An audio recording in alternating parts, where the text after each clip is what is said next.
District president ముడెత్ ఆధ్వర్యంలో ఇక్కడ వచ్చిన మేధావులు సంఘ సంస్కృత ఒక సమస్యకు వస్తే వాళ్ళకి ఎన్ని పనులు వచ్చినందుకు వారందరికీ నా యొక్క కృతజ్ఞతలు తెలియపరిచినాను.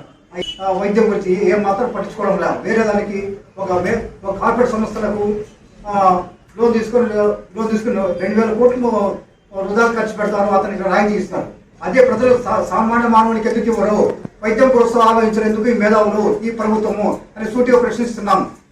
ఇన్ని కార్పొరేట్ సంస్థలకు రాయితీగా కొన్ని కోట్ల రాయితీ ఇస్తున్నారు. అదే మన ప్రజలు ఒకప్పుడు మనం అంటున్నాం ప్రజలే దేవుళ్ళు అంటున్నారు కదా, ప్రజల కోసం ఎందుకు ఆలోచించారు మీరు? మేము ప్రశ్నిస్తున్నాం. అయ్యా, ఒక సామాన్య మానవుడు ప్రైవేట్ హాస్పిటల్ పోతే జ్వరం వస్తే దానికి వివిధ పరీక్షలు చేసి వాళ్ళ దగ్గర 2,000-3,000 గుంజుతారు. అది మామూలు జ్వరమే, సాధారణ జ్వరమే.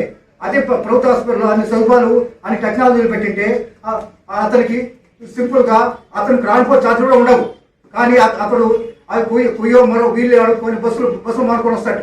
ఎంతో శ్రమతో ఎంత ఆవేదనతో వస్తాడు. అదే ప్రభుత్వ హాస్పిటల్లో ఇన్ని సదుపాయాలు ఉంటే ఒకరిపైన ఆధారపడదు కదా. ఈ సొమ్మంతా మా ప్రజల సొమ్మే కదా అని మేము సూటిగా ప్రశ్నిస్తున్నాం.